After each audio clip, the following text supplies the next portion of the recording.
This Bibigyan report, kita. Madam Diskaya, Sarah, it is common knowledge that you own 9 companies, namely St. Gerard, St. Timothy, Alpha and Omega, Elite General Contractor and Development Corporation, St. Matthew, Great Pacific Builders, YPR General Contractor, Amethyst Horizon Builders, and Waymaker OPC. Am I correct? Yes po. Hanggang ngayon, up to now, you own these 9 construction companies? Yes po. All right. Since you started securing contracts from the DPWH, since kailan kayo nag-umpisa? 2012? DPWH? Yes. Yes po, 2012. Pag-usapan muna natin yung 2022 hanggang 2025. Ilan na po yung naging projects nyo sa DPWH? Marami na po. Ilan nga? I don't have Mahigit the figure. 400? Mahigit 500? Within the span of 3 years. I don't have the figures po. Estimate lang po, ballpark Give me a figure. ballpark figure. Siguro po mga 400 ganun.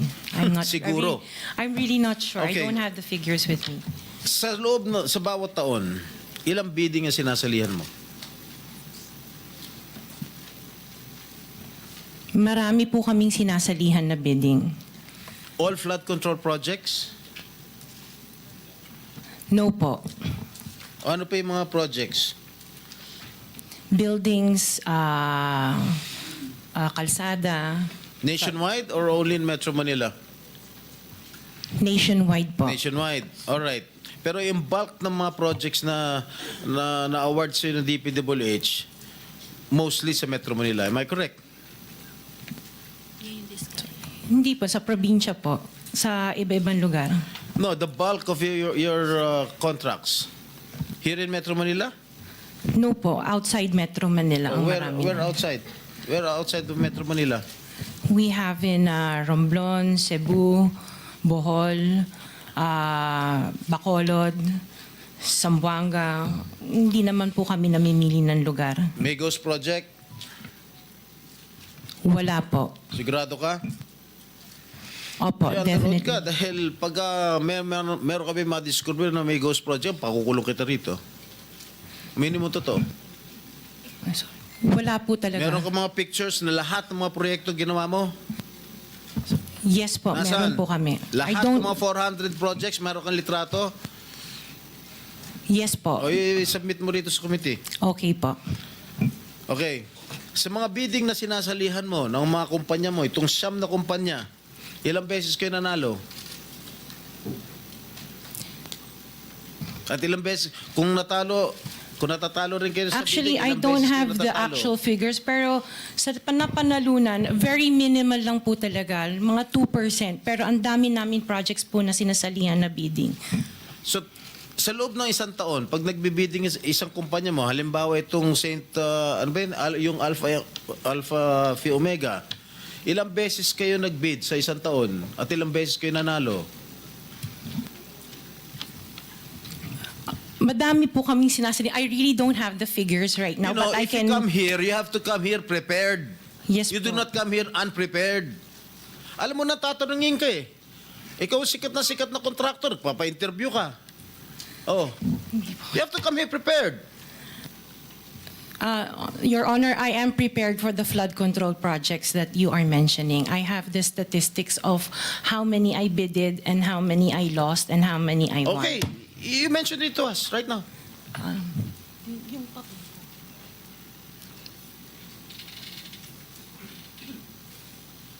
You are asking her to relate the 400. No, Parang mahirap naman yata. hindi. 400. In 2022, I bidded for 491 projects. This is just for the flood control, Your Honor. How many projects for 491. 491. I joined the bidding. Po. Oh. This is in 2022. I only got 71 projects from the 491 na sinalinan ko po. 71 only. How many companies? Itong This is Siyam? just for Alpha and Omega Oh, po. what about the other companies? What about the other 8 remaining companies that you own? I don't have the statistics Oh. for that because I was only called as Alpha Wait, and Omega. You admitted earlier when I asked you if you own these 9 companies and you answered in the affirmative. Right now I'm asking you kung ilan yung 71 71 flood control projects na napanalunan ninyo. Now you're only speaking in behalf of Alpha Phi Omega. Eh kanina sinabi mo ikaw may-ari ng Siyam. Why can't you answer in behalf of the 8 remaining companies? Kasi po, yun lang yung na-prepare po namin for today's hearing. Oh, what about the representative of the other construction companies? Itong si Remando. Oh, how many? You're representing St. Timothy. Good morning po, Mr. Chairman. For St. Timothy Construction po, we have 145 projects. Flood control projects. Yes, Mr. Chair. Since Since 2022, up to the present, as we speak, 122. 145. Excuse me? 145, Mr. Chair. Napanalunan, ang na-award sa inyo, 145 flood control projects. Yes, sir. Napanalunan nyo yan. Yes, Mr. Chair. So, all in all, dun sa 8 companies, ilan? Dun sa 9 companies, hindi nyo alam? Out of the 400, maybe, who can answer my question from the DPWH? Maybe they have the records there. Mr. Chair, with the Just indulgence for of the the SP record- Pro Temp, Yeah. Yes, Senator Risa. kaugnay nung pagtatanong ni SP Pro Temp sa ngayon, gusto kong makapag-flash ng screenshot po nung siyam na calling cards, nung siyam na kumpanyang iyon. Calling card po ni Mr. Curly Discaya, na asawa po ni Ms. Discaya. So, mag-asawa po, dapat alam po nila in greater detail itong mga kumpanyang ito. Ito po, Mr. Chair, SP Pro Temp. Siyam na calling cards nung siyam na kumpanya, lahat sa pangalan ni Pacifico o Curly Discaya. So, dapat po mas alam po, both ni Ms. Sara Discaya at Ms. Roma Discaya Rimando ang mga detalye na tinatanong ni SP Pro Temp. Salamat, Mr. Chair, at SP Thank Pro you, Temp. Senator Risa. Okay, for the record, yung may-ari ng St. Gerard Construction, nandun yung pangalan ng asawa mo, Pacifico Discaya. Okay? Doon sa St. Timothy, sino may-ari ng St. Timothy? Ikaw si Remando, ano? Kamag-anak mo si Discaya, correct? Sabi mo, pamangkin mo. Tama? And who is this Maritoni Miligrito, the owner of Elite General Contractor? Who is this? Answer. Pinsan ko po, Mr. Chair. From the left pocket to the right pocket. St. Matthew. Nandito yung asawa mo, Pacifico Discaya. Great Pacific. Oh, ikaw, nandyan ang pangalan mo, oh. Si Sara Rowena Discaya. Kaya hindi mo mapapagkaila eh. YPR General Contractor. Nandito rin ang pangalan mo. Miss Sara, alam mo huwag ka magsisinungaling ha. Amethyst Horizon. Sino si Amethyst Horizon? Sino si John Brian Eugenio? Who is he? Sagutin mo, Miss Rimando. I didn't know, Mr. Chair. Madam Sara. He's one of our employees. Oh, dami. Waymaker. Sino si Gerald William Discaya? He's my eldest son. Okay. Alpha Phi Omega, yan, asawa mo. So, you confirm, lahat ng siyam na yan, ikaw ang may-ari. Tama? Part owner po. Part owner. Okay. Kaya nyo ba talaga pagsabay-sabayin yung mga construction, mga proyekto ninyo? Paano nyo nagagawa ito? Yes po, we have sufficient employees naman that can carry out and execute the project. Okay, ilan ba yung mga empleyado ninyo? In the office po, mga 200 plus. Sabay-sabay kayong naawardan ng kontrata ng DPWH. Alam mo, nakakapagtaka dahil kayo lagi nakakuha ng DPWH contracts, ha? Sino ba talaga sa DPWH ang nagbibigay sa inyo listahan ng mga projects for bidding? Turo mo na. Wala po akong knowledge po. Talaga? Ba't Yes, nakakapagtaka dahil yung siyam na construction companies nyo, yun ang laging favored, kumbaga, sa bidding. Hindi, Kasi ang balita ko, isa kayo sa mga una nakakita at nakakapili ng mga projects. Bago pa mabuo ang National Expenditure Program, yung tinatawag natin na NEP. Parang menu lang sa restaurant na nakaka-order kayo kagad. Sino ang point person nyo sa DPWH na nagbibigay sa inyo ng informasyon na ito, o para sa inyo, ito para sa kanya? Sino? sir, wala po akong nakakausap po. Wala kang kilala sa DPWH. Wala po. Hindi kami maniniwala niyan, wala kayong kilala sa DPWH. Meron ako yung mga engineer, yung mga district engineers, Yun mga pala. Sino yung mga district engineer na nakilala mo?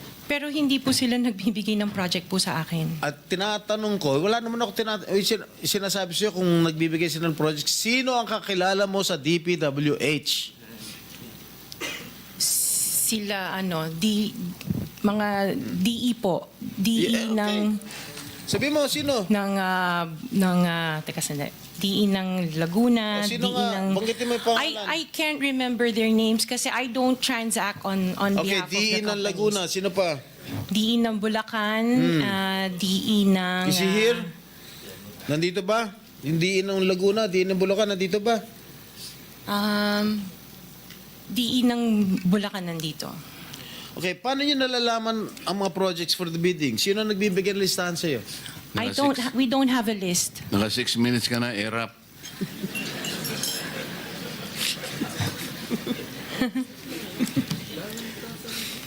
Okay. I don't have a list po. Sinisira mo yung... Interjection, Mr. Chair, with the permission of the SP Pro Temp. Okay.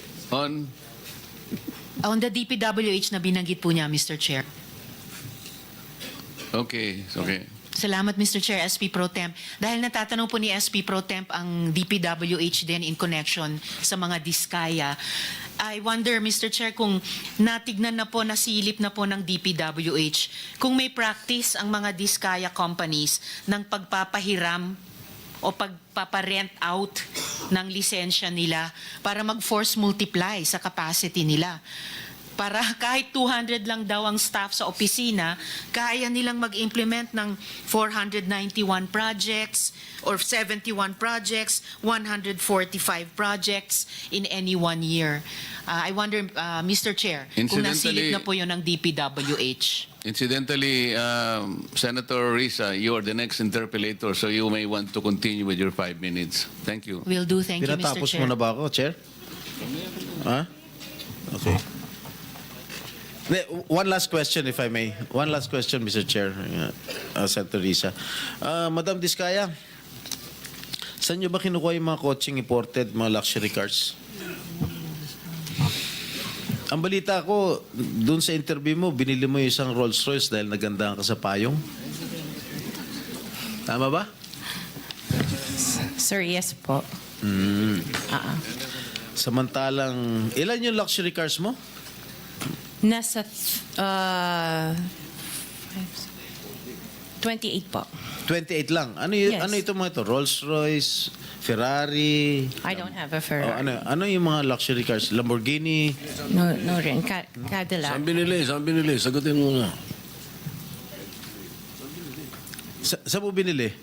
Sa dealer po. Sino dealer? Dito, local? Local dealer o sa abroad? Freebell Enterprises tsaka yung isa Auto Art. Dito, sa Pilipinas? Yes po. Hindi ka nag-import? No po. Dito, may dealer ng mga Yes po. Rolls-Royce. May dealer ng Rolls-Royce meron dito. po. Ano pa yung mga ibang luxury cars mo? Yung anong tawag dito, yung Cadillac and the GMC. Cadillac Escalade, gano'n? Yes po. Oh. The GMC. Yun lang. Sinong dealer? I mentioned earlier Freebell Enterprises and Auto Sa Art. lahat ng kotse mo, yun ang mga dealers mo. Dalawa lang sila Dalawa po. yung dealers mo. Yes po. What other luxury cars do you own? Yung iba dito na, the Maybach. Dito ko Maybach, na binili. Mercedes. Yes po. And then, yung iba, dito na rin yung Range Rover. Bentley. The Bentley dito na rin O, po. paano kayo nagka-interest sa kotse? Saan nyo gagamitin yung 28 kotse na luxury cars? Araw-araw gusto mo Collection. palit ng kotse? No, I have 4 kids that use it all the time for them to Oh, be 4 taken to kids school. lang. O, di, bigyan mo tig-isa, pero 20, ilan yun? 20 ka mo? 28? 28. Opo. My God. And you bought that from the taxpayers' money? No po. Hindi po. Wag na tayo That maglokohan will be- dito. Let's allow our people to decide on that anyway. Just ano lang, linawin lang yung pangalan. Senator ano. Risa, sorry nagkamali ako. Chairman, Si- just the 2 names of the dealers. Dealer ako ng kotse, kaya ako alam yan eh. Sino yung dalawa? Pinagkukunan mo ng luxury cars? Freebell Enterprises Ha? and Freebell Enterprises Freebell. and yung isa Auto Art. Auto Art. Yes po. Okay. Thank you. Sen Risa, sorry kasi nalagpasan ko si Senator Bato pala. Kung gayon, Mr. Chair, I will wait. Pero kung gayon, Tapos- ma-follow up ko lang ngayon yung naitanong ko kay DPWH bago po Kasi let me go there kasi si Secretary Bonoan just resigned and his resignation was accepted by President. Gusto ka nga naming tanungin, Secretary, total kare-resign mo lang naman kahapon. Gusto mo pa bang ikaw ang sasagot o you would like to beg off and allow somebody or have you deputized an official with you today na siya nang magsasalita in your behalf para kung gusto mo nang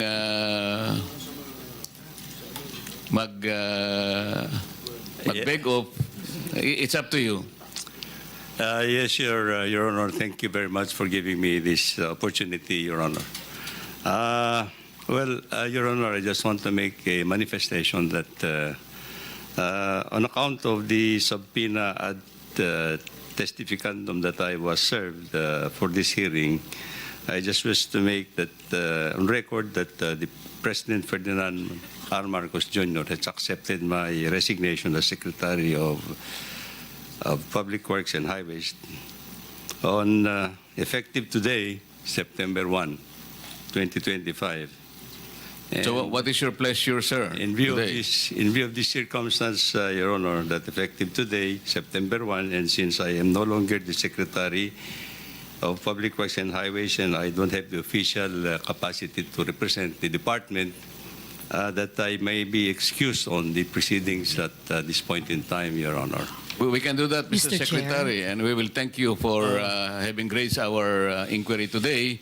But we expect that you have, before you finally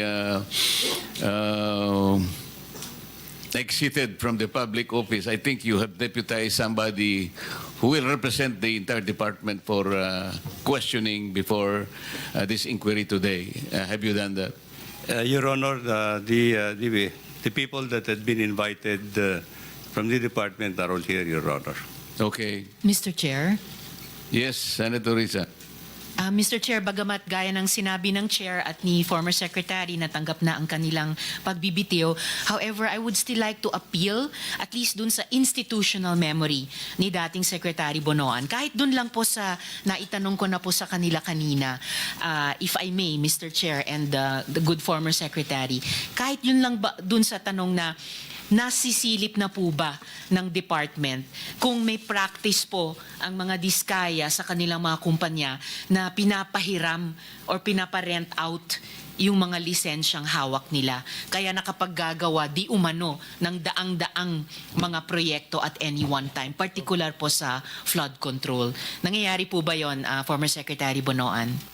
If I may, but this is already an official, Your Honor. I understand, Mr. Chair.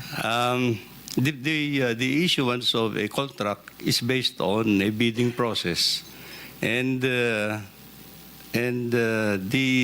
process involves the pre-qualification of contractors, and the pre-qualification of contractors is just based on the documents that they have to submit, their contract accreditation, license, whether they are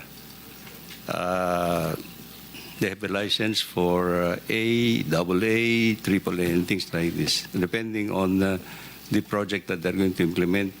And then they have to submit the list of equipment that they're going to use into that project, whether it is owned or leased, Your Honor. And then the other document that they have to submit is actually their net contracting capacity. And this is based on a certification coming from the Bureau of Internal Revenue, Your Honor. So these are the three documents that we use in assessing actually all those who are entitled to participate, Your Honor. But Mr. Chair, pagkatapos nyo ma-ascertain na base sa tatlong dokumentong yon, may capacity nga po sila. Did it ever occur to the department before na baka pinaparent out nila or pinapahiram nila yung mga lisensya nila? Naisip po ba yon ng department dati? At sinimulan na po bang tignan o investigahan po iyon, Mr. Yes, Chair? Your Honor, we take into a look actually the capacity and capability of the contractor. Now, in the field, there are certain components of the projects that may be locally implemented. But again, Your Honor, at the end of the day, it will still be the responsibility of the contracting party. So, Mr. Chair, posible po locally, Yes. at least locally, na may mga parte ng proyekto Yes. na para doon pinapagamit ng Diskaya companies yung kontrata o lisensya nila para ibang construction company kahit locally ang gumagawa. It might be, Your Honor. Might be. I'll just pursue that during my turn to question, Mr. Thank Chair. you, thank Salamat you. po, Mr. Mr. Chair. Before you recognize Senator Bato, just one question addressed to Ms. Rimando. Ms. Rimando, bago ka naging CEO ng St. Timothy, ano naging trabaho mo? Nagtrabaho din po ako sa St. Gerard, Mr. Chair. Ano trabaho mo sa St. Gerard? HR Manager po, Mr. Chair. HR? Ano ibig sabihin ng HR for the education of the public? Human Resource po. Tapos naging CEO ka ng St. Timothy. Yes po. Sino pinakikinggan mong boss? Sino pinakikinggan mong boss? Pinakikinggan ko pong boss. Ikaw ba ang boss ng St. Timothy o meron kang pinakikinggan na iba? Di ba si Madam Sara? Ay, hindi po. Regarding po sa St. Timothy, ako po. O sa St. Gerard? Sa St. Gerard po, wala na po akong ano doon. So Mr. ikaw na Chair. susunod? Opo, Mr. Chair. Alright. Sige, mamaya magtatanong ulit. Thank you. Senator Bato is recognized. Thank you, Mr. Chair. Chair, Before that, yeah. I think the good secretary is asking to be excused. You're excused, sir. Thank you. Thank you for your Personally, I would like participation. to thank you for coming over. Bagamat hindi na po kayo ang kalihim ng DPWH. Thank you for attending. Thank you and so very respecting much. the subpoena of this institution, the Senate. Thank you so very much, Your Honor, and thank you for the opportunity that And you good have luck given me. in your future journey. Good luck. Thank you, Your Honor. Senator Bato. Thank you, Mr. Chair. Mr. Chair, may I request the presence of MG Samidan Construction? Andito ba? I was informed I'm here, Your Honor. is around. MG Samid. Ay, yes, ma'am. I'm here po, Your Honor.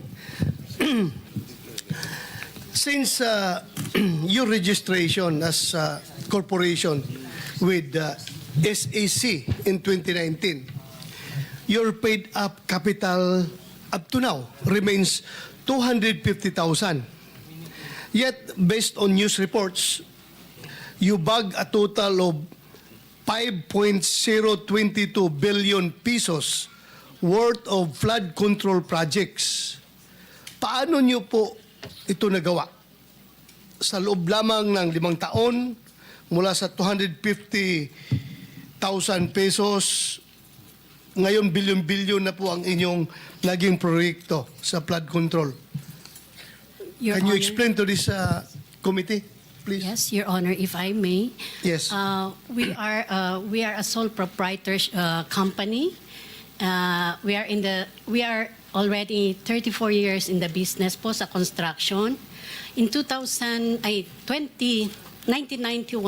it was started by my husband as a authorized managing officer. Tapos nung namatay po siya noong 2007, I have to register again, but yung trade name po namin, yung trade name po ng asawa ko, yun pong ginamit namin. And this is a sole proprietorship company po, sir. In 2019, though, I've registered this company, but it's MG Samidan Construction and Development Corporation with the purpose sana of incorporating po, may magpa-transition sana sa corporation yung sole proprietorship. But nung nangyari na po yung COVID, hindi na po natuloy. So we have been using this sole proprietorship company until today, sir, Your Honor. Yes, ma'am. Thank you for that. Dito muna tayo mag-focus sa 5.02 billion from 2022 to 2025. Saan po itong mga flood control projects na ito makikita? Mostly sa car po, Your Honor. Lahat ito, Cordillera region? With yung may nearby provinces lang po sa may La Union at Pangasinan.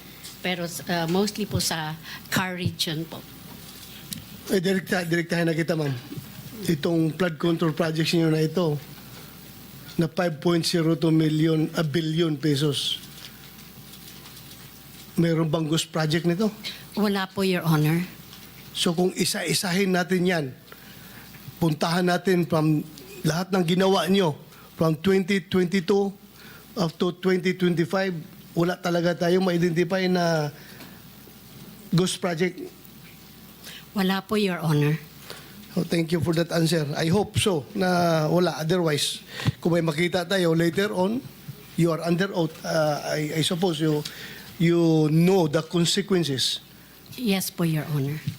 Thank you, ma'am. Thank you. Thank you. At Thank you po. gaan yung pick up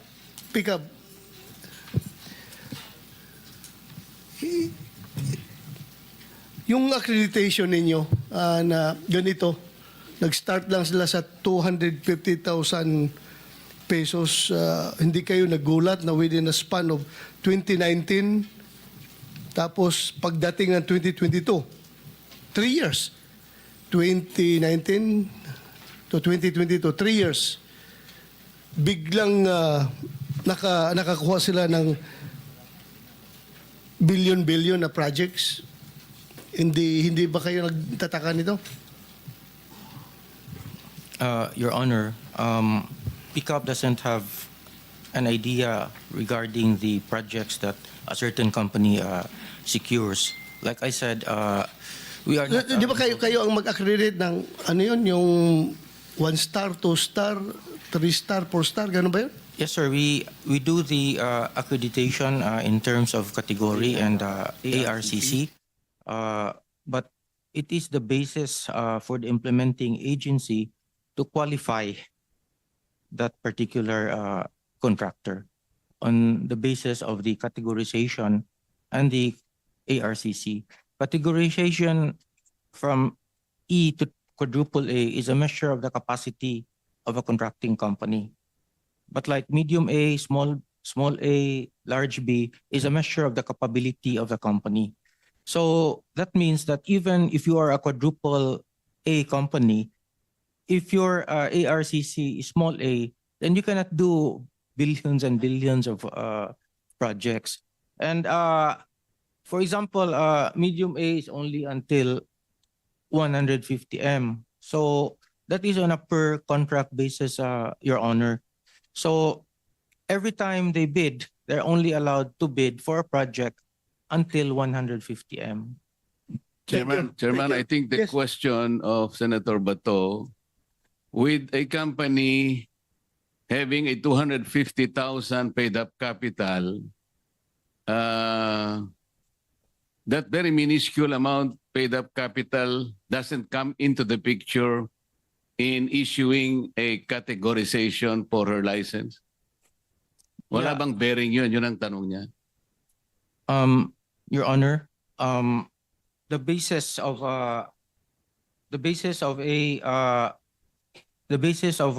financial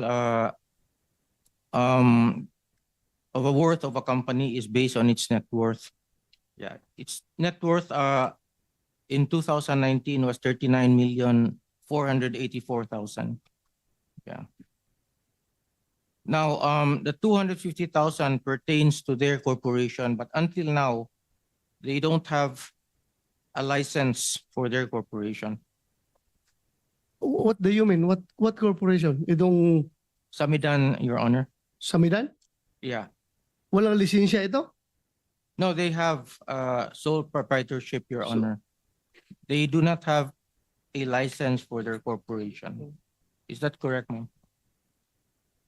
Okay. So you are saying that even a sole proprietorship can be given license by the PICAB, Yes, Your Honor. There is no prohibition. notwithstanding the fact that he or the company has only 250,000 paid up capital, according to Senator Bato. First of all, what is the category of your license? If I may explain it po. Hindi, anong category niyo ba? General Engineering A. But we are not using the corporation po. We are using the sole proprietorship.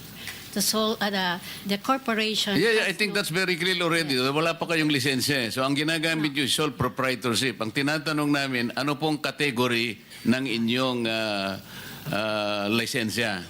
It's registered at PICAP as General Engineering A po. A. A po, yes po, Your Honor. So pagka A po kayo, ang allowable range of contract is only 300 million. Tama? Sir, nakakabid po kami according to experience and according po sa sinabi. Doesn't matter kasi merong merong range eh. Yes. Kapag ka quadruple A ka or triple A up to large B, merong yan eh. That will be 450 billion. Ngayon ang tinatanong kasi Senator Bato sa nakikita ko, nakakakuha ka ba more than or up to 300 million? Ay, hindi po, Your Honor. Hindi, kasi lalabas ito. Yes, as You are under oath kapag napatunayan na with your category A, nakakuha ka ng more than 300 million, then you will be charged as lying. Baka makontempt ka. So, nakakasiguro ka na hindi ka nakakuha ng 300 million? isang single project po yun, Your Honor. Di ba yan ang usapan, Mr. Chair? Yes, sir. For a category A contractor with an equivalent size range So, medium B, they can ang bid up sinasabi to niya, hindi 300 siya nakakakuha ng more than 300 million. Tama? Na single project po, Your Honor. Senator Bato? Yeah, ma'am. Just be sure, ma'am, ha? Kasi within a span of 3 years, 5.022 billion. Pag didetalyahin natin yan, baka mamaya may lalabas dyan na more than 300. I'm just cautioning you. Kasi pag ang ginawa mo, binrecap mo, ito yung splitting of contract. Halimbawa, 500 million. ang ginawa mo in cahoots with the DPWH district engineer, 100, 100, 100, o in-split mo yung contract, then you were able to circumvent the law. So you have to be very careful. Baka sinasabi mo per contract. Oo nga, pero in-split ninyo because malalaman po namin yun eh. In the end, you will be confronted with the reality na nagsinungaling po kayo dito. Kaya sinasabi namin kanina pa, yung totohanan lang. So, wala kayong in-split na contract? Wala po, Your Honor. O sige, tingnan natin. Senator Yeah, Mr. Chair, according to records, ma'am, you have 58 flood control projects totaling to 5.022 billion. So, siguruhin po ninyo na out of the 58, walang lampas sa 300 on. Otherwise, 58 flood control projects. 5 billion divided by 58. Tingnan mo. Dali lang. Imposible, Mr. Chairman, imposible. 5 billion 5 billion divided by 58. 58. Oh. let me help you, madam. Yes po, Your Honor. Thank you, Your Honor. 2024, ilan po ang flood control projects ninyo? 2024, last year. I'm not aware po sa numbers, but since 20... Hindi po kita matutulungan kung hindi nyo alam. Yeah. 2024, ilan po yung projects ninyo? Lahat. Sa flood control projects po, from 2022 to 2024. Hindi nga 2024 lang, para sandali lang tayo. I cannot recall for... I cannot O recall ngayon, for now. 2025, ilan ang pinoprosecute ninyong flood control projects? Sa ngayon pong 2025, wala pong na-award Wala kayong project ngayon. sa flood control po, Your Honor. 2024, hindi mo ma-recall. Yes, what I prepared is only from 2022 to 2025 that we have 58 flood control projects po, Your Honor. Were you able to execute several projects at the same time? Halimbawa, sa isang taon, 10 ang inyong ginagawa. Pwede ba yon? Yes po, Your Honor. Okay.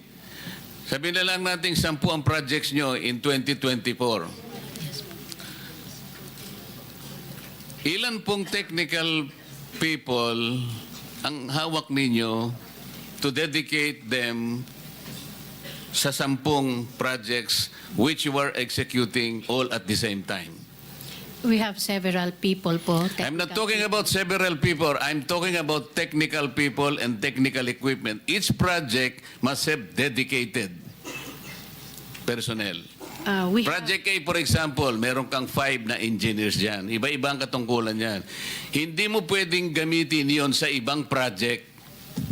yes po, Your O, Honor. 10 yun. Sabi kanina, inamin mo, there are 10 simultaneous projects being undertaken by your company. Ang ibig mo ang sabihin, kung 5 tao yon, meron ka 50 engineers? May organizational chart po na nakalagay doon. Madam, I'm not talking of the organizational structure. We're talking about your ability to execute 10 projects at the same time.